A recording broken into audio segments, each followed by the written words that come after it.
Before we get started, does anyone want to get out? What gives you the right? What's the difference between you and me? I'm not wearing hockey pads. This is Sparta! Big moments come and go all the time, but in the middle of millions of such events, there are certain gems that create their own legacy in the most prominent way imaginable, and not the Diddy kind. The 21st century has already had quite a few of these moments, and since the TV region has always been known to celebrate such moments, we're going to be doing it again today with the most iconic movie flexes of the century so far. Another ball up, Johnny. What's the matter with you? After such an uplifting intro, I know it's a bit odd to see Johnny English on this list, but if we consider the flex on display here, I'm sure that each and every man on the planet will agree that it deserves a mention. It's badass enough that he's being played by the one and only Rowan Atkinson, but the moment launches to a completely different level when Simon tries to kick him in his crown jewels and nothing happens at all. Normally watching another man's eggs getting scrambled is enough for any other male to feel pain, but in this case, I think the male audience felt that kick more than Mr. English did. What makes this flex even more iconic is the way he smiles and even yawns as Simon keeps trying to make some kind of impact. I mean, we felt more mercy for the villain when Mr. Bean returned the favour in style right after. Also, when Simon asked English, "What's the matter with you?" I don't think I could be in any more agreement with an antagonist. Those Tibet monks really operate on a whole other level, don't they?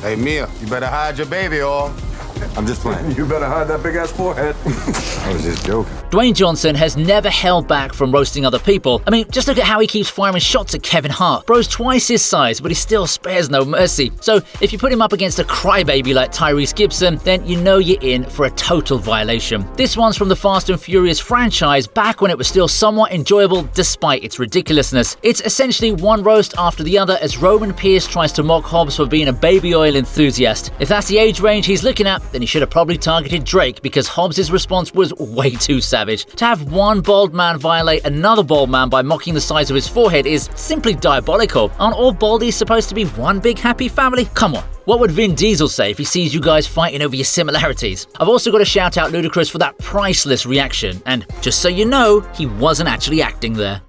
Man, I know you've done your homework and so you know that money isn't a big part of my life, but at the moment I could buy Mount Auburn Street, take the Phoenix Club, and turn it into my ping pong room.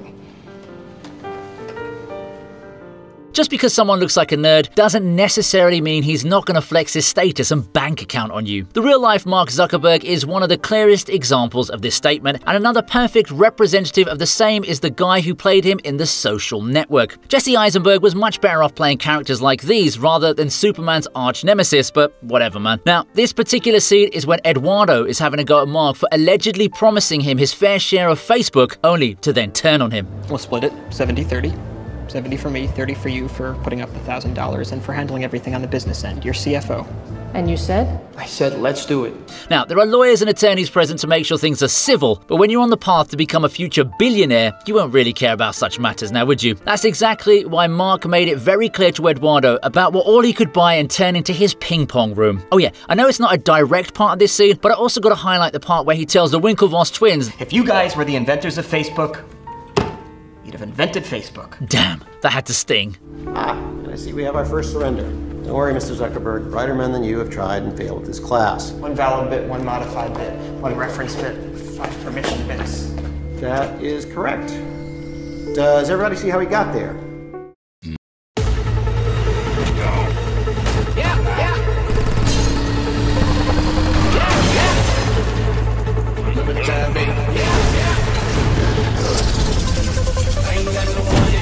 Bruce Willis may not be the badass we've all known him to be anymore, but that doesn't take away from the fact that he's essentially raised a whole generation of men into thinking that Die Hard is the ultimate Christmas movie. There are quite a few flexes from this series that could be considered legendary, but a massive chunk of them are from the 90s, so they don't qualify for this list. One particular that does is the one where John McClane takes down a freaking chopper using a police car. Yeah, this is after an already intense battle, so to finish things off in such flamboyant fashion was totally reminiscent of the vibe we used to get from the other other Die Hard films. I mean, who in their right mind's gonna think, oh no, there's a chopper attacking me, I'll take that down by slamming a police car into it? Even Matt was wondering whether he'd be safer with the villain or with John at this point. The only issue for John here is that apart from Thomas Gabriel, he also awakened a new enemy in Arnold Schwarzenegger.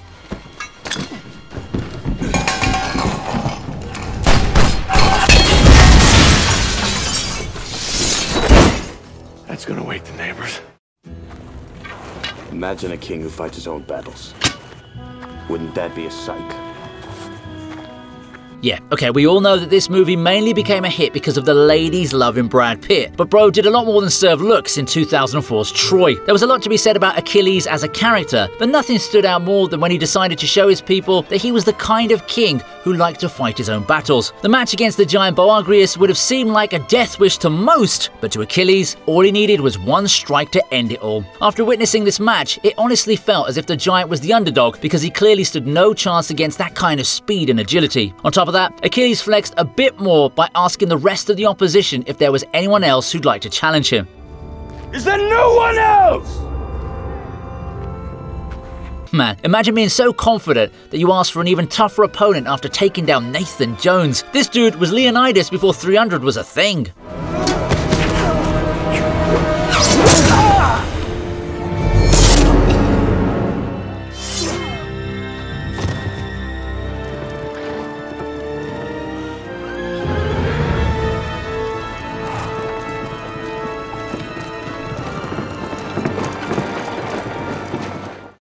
This is blasphemy. This is madness. This is Sparta!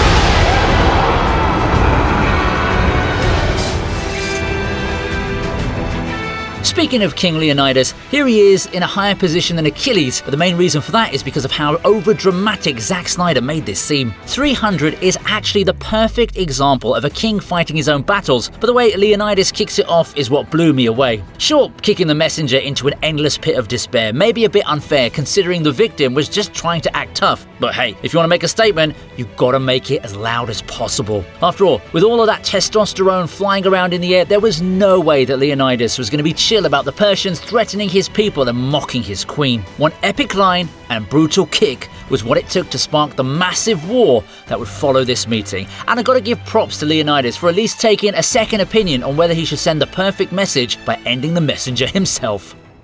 Spartans! What is your profession?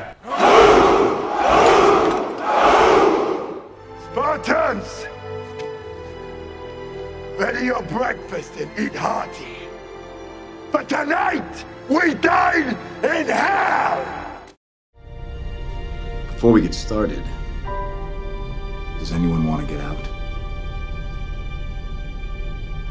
Captain America has really got to be the nicest Avenger on the planet. Bro sees all the evil around him, but still wants to give it a chance to redeem itself. Take the elevator scene for example. Modern Gen Z kids may only recognize it as a meme, but the impact runs a lot deeper than surface level humor. Steve Rogers knew very well what was going on when the Hydra double agents abruptly entered the elevator, almost as if they were trying to intimidate him, but he was still confident in the fact that he could take on each and every one of those dudes. This was why he decided to pull one of the most memorable flexes of the entire MCU by offering an escape without injury to all the Hydra dudes in the elevator with him. Of course, people don't really respond well to kindness, so Captain America had to go the other way. And oh boy, did he put on a show or what. The man not only made a threat, he also proved it right after.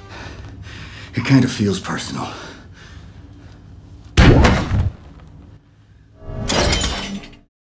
We will destroy Gotham. And then, when it is done, and Gotham is ashes, then you have my permission to die. When you're up against Tom Hardy with his face covered, I think the best option would be just to leave him be, even if you happen to be Batman. The Dark Knight found that out the hard way when he tried to take on Bane during their first proper encounter. Yeah, I know it was a surprise, so the famed master of preparation couldn't use his secret skill to win the match, but that's no excuse for the brutal violations Bane handed to him, both physically and verbally. I will show you where I have made my home, whilst preparing to bring justice. Then I will break you. The punches were pretty straightforward, but to mock Batman by saying he merely adopted the darkness was crazy. It's not even like Bane was capping here. Bro followed through and even refused to let the Dark Knight pass away because he assumed control of that authority. This is literally the most badass thing to do in a Batman universe, so even though the movie hasn't exactly settled in as a classic, this particular scene does have a fan base of its own. Oh, you think darkness is your ally? You merely adopted the dark. I was born in it.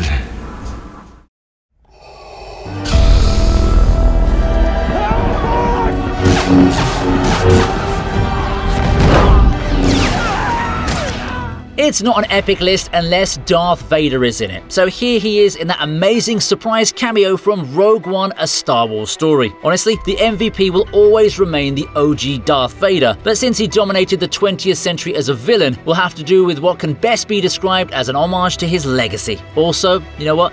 Rest in peace, James Earl Jones. Your voice played a massive role in that legacy as well. Now, the finale of Rogue One had our heroes pretty much confirming their victory, but then they get a massive scare with Darth Vader's entrance, which goes on to show how much of an impact this one single character can make. I would have placed him at a higher position, but this sequence is more suited to being a badass display than a flex, which is why he lands at number 16, which is still pretty impressive by the TV Regent standards, owing largely to the nostalgia effect. Be careful not to choke on your aspirations, Director.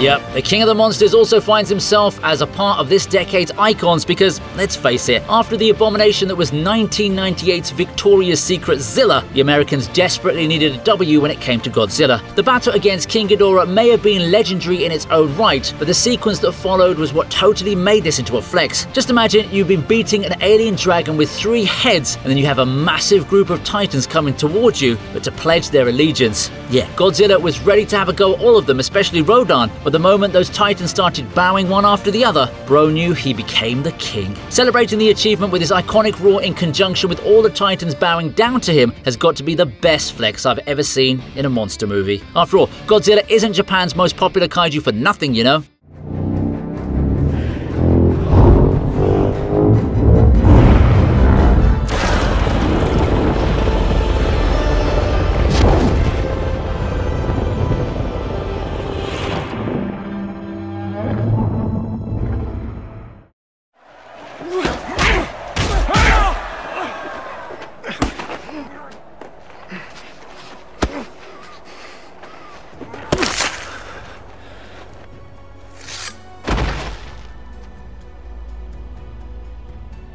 I know there's a sequel to this film coming up, but to me, the OG Gladiator simply can't be surpassed in terms of storytelling and character development. The way Maximus finally comes full circle in his quest to get rid of Commodus and gain liberation was epic beyond words. There's also the fact that he used his victory to mark a new empire, free from corruption and evil. And you know what his first words were after such a great achievement? They were orders to free his men from imprisonment, just as he'd promised them. If this isn't the true mark of a leader, then I don't know what is. Also, the fight with Commodus in itself was a massive flex, especially towards the end when none of the knights wanted to help their own emperor. It just goes to show how much respect Maximus could command over the freaking throne itself. Man, I really miss the Ridley Scott who used to make classics like this. Free my men. Senator Gracchus is to be reinstated. There was a dream that was wrong. It shall be realized. These are the wishes of Marcus Aurelius. How did you get the house back from the bank? I bought the bank. Congratulations, by the way. It's always good to have friends who've got your back, and it sure helps if they're rich. In the case that your friend happens to be Bruce Wayne, then you've hit the billionaire jackpot. You could be anyone in the world, but when you have the backing of Wayne Enterprises, it's hard for anyone else to mess with you from a financial standpoint. Take our very own Superman, for example. Bro's the most powerful being on Earth, but even he has money problems, so Batman coming to his rescue by buying an entire bank was a flex worthy of the gods. Thank you is not enough what you did. I did a mistake, that's all. Well, if you look at it another way, then you could say that this was Bruce Wayne's method of apologizing for almost taking Clark Kent's life in the previous film with all that extra kryptonite. But hey, all's well that ends well, right? Plus, he could have also gone through all of that trouble just for Martha, so let's just settle it calling it a gesture of goodwill, shall we? What are your superpowers again? I'm rich.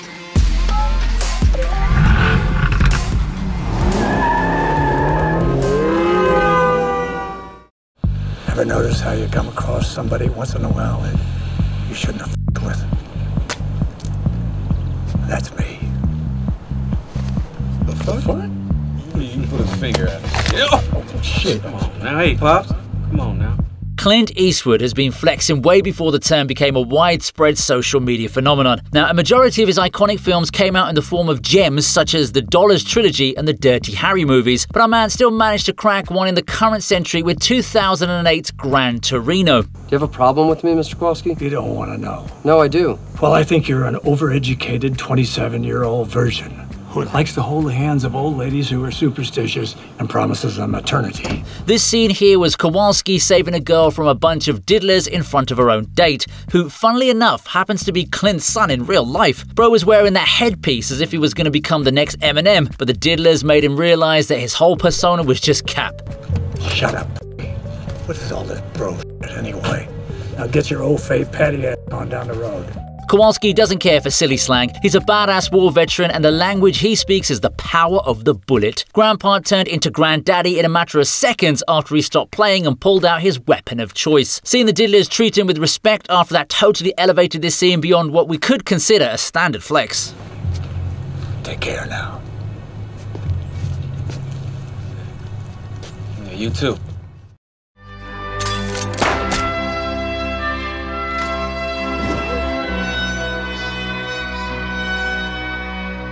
I like the way you die, boy.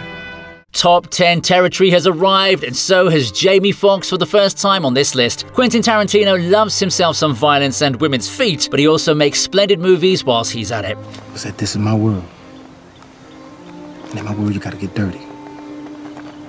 So that's what I'm doing. I'm getting dirty. One of them happens to be Django Unchained, which has a perfect karma moment that was brilliantly built up and executed. Django obviously had a hard time under the Brittle brothers back when he was a slave, but now that he's a free and flamboyant man in a blue suit, Bro made sure that the world would see his vengeance. And I'm curious, what makes you such a Mandingo expert? I'm curious what makes you so curious. The way he took down Big John was the best of them all, because he got to say that iconic line which brought everything back full circle. And yeah, if you look as good as that while murdering those who have wronged you, you're winning across all the scales. With dialogues as smooth as these, I want Tarantino to write a tagline for my gravestone as well. Django! You uppity son of a... He's the guy who's the top. Nice suit. Henry, this is Logan. He's Wolverine. I hear you're quite an animal. Look who's talking. Oh man, I've covered this one multiple times, but it still feels like a scene that's highly underappreciated in the TVCU. The Beast and the Wolverine have never really gotten along from a pure friendship standpoint because they're effectively along similar lines when it comes to their mutations. One is literally called Beast and the other is essentially a rabid dog if he loses his temper. So yes, their first ever interaction on the big screen became a huge moment in the X-Men universe. Who's the furball? And in typical Logan fashion, he wins this verbal encounter with a witty retort to Beast's taunt of calling him an animal. I've said it before, and I'll say it again. Bro really shouldn't have tried to attack the Wolverine with that kind of statement when he himself looks like he's the animal version of a distinguished gentleman.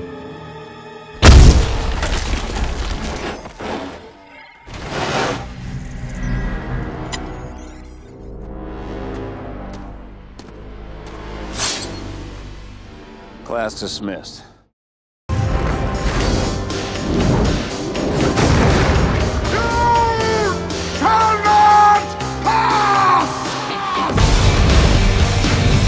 It doesn't matter if you're a kid with no special abilities or freaking Balrog. If Gandalf says you shall not pass, then you shall not. Yeah, that's right, even Yoda agrees with me on this one. This is a scene that deserves to be put in cinema's own Hall of Fame, and my repeated covering of it only proves the value of its legacy. Also, I just wanted to point out that Balrog didn't really take this encounter seriously until Gandalf said, I am the servant of the secret fire, wielder of the flame of Arnor. The moment he heard this, Balrog lit up and drew his sword like, ah damn, you ain't messing with me, are ya? Let's go. See, these are the scenes that make your childhood special while growing up. Modern cinema has lost that touch so badly that this scene may actually find itself in the same position by the time the century is over. Well, that is of course, if yours truly is still alive by then.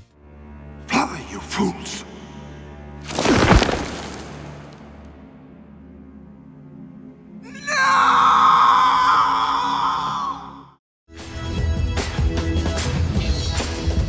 Excuse me, I'm Eric Lensher. Charles Xavier. Go f yourself. Logan comes back for another entry, and this is easily the best possible use of an F-bomb in a PG-13 film. No, seriously, I don't think anyone was prepared to see the young versions of Professor X and Magneto walk up to the freaking Wolverine to ask him to join their gang. This was enough to have everyone going crazy, because nobody knew about Hugh Jackman being a part of this film. However, they also didn't know that his only line in the film would include the most popular word in the history of R-rated conversations. It's the ultimate flex in the X-Men universe, because you've got their most popular character telling the other two legacy characters to go and, well, F themselves. You see, even the TV region can't use it here because the YouTube Sentinels are always monitoring me for some reason. We came to you a long time ago seeking your help. And I'm going to say to you what you said to us then. Off. If you let my daughter go now, that'll be the end of it. I will not look for you. I will not pursue you. But if you don't, I will look for you. I will find you, and I will kill you. The comic book movies were starting to take over a bit, so it's nice to have a little change in the form of the world's deadliest father. Liam Neeson has a wealth of experience when it comes to acting, but nothing will ever be able to top his speech as Brian Mills from Taken. Yeah, you know exactly what I'm talking about, because it's become synonymous with the actor and the character that you can't really separate them anymore. Put the phone closer so I can hear. A lot of credit has to be given to the director for being able to build the scene in such a way that it ends with Brian's iconic "I will find you" line. The kidnapper may not have taken him seriously then, but little did he know that he was literally being immortalized in cinema history. If you're looking for ransom, I can tell you I don't have money, but what I do have are a very particular set of skills. Skills I've acquired over a very long career. Skills that make me a nightmare for people like you. You know, maybe I can give you an autograph, huh? What you say, big boy?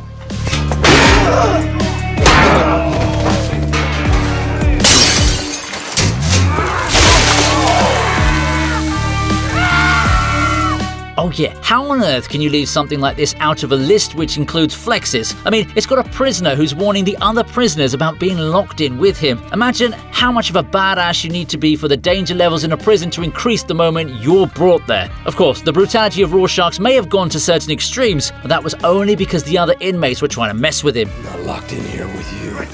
You're locked in here with me. Clearly, they made a mistake, and Rorschach wasn't going to let it go unpunished. Even as the guards came in to restrain him, they couldn't stop his iconic flex from being uttered. And it was from that moment onwards that Watchmen became more about Rorschach than it did about anyone else.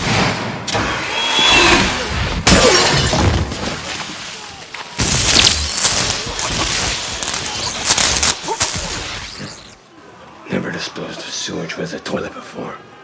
Obvious, really.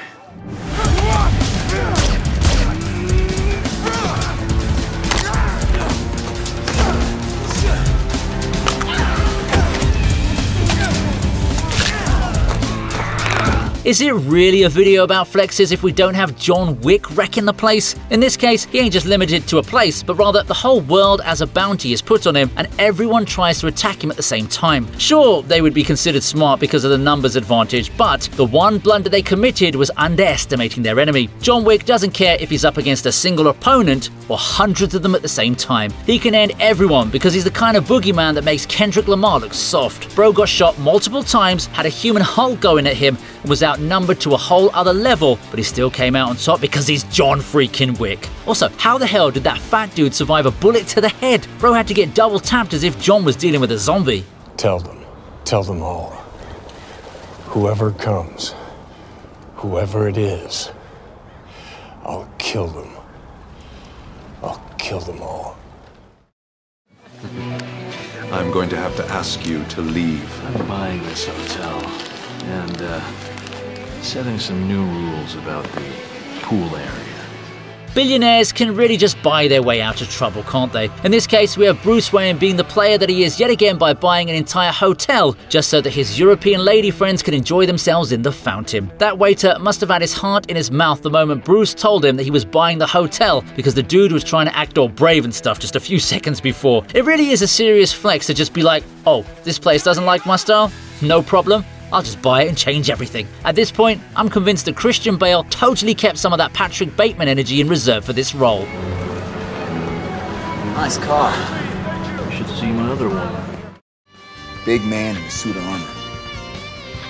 Take that off, what are you? Genius billionaire playboy philanthropist. Yep, it's his only entry on this list, but there couldn't have been anyone better to claim the top spot than our very own Iron Man. Tony Stark isn't the type of dude who prefers to be subtle about his achievements, so when Captain America tried to take him down verbally, he only got owned by our man's aura. You know, you may not be a threat, but you better stop pretending to be a hero. A hero? Like you? You're a laboratory experiment, Rogers.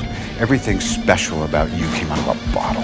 Like, sure, Steve Rogers also has an entry on this list, which means he knows what flexing encompasses, but when you're up against the MCU's King of Sass, there's no option for victory. After all, you'll never be a genius, billionaire, playboy, philanthropist at the same time now, will you? I know there are rumors of the OG Avengers coming back for Secret Wars, but can Marvel just go back to making movies like these, please? Deadpool and Wolverine was a start, but we seriously need a long-term change in direction, you know? Okay, it's not working out. I'm gonna need this Mustang. Forever. If you're nothing without this monster, then you shouldn't have it, okay?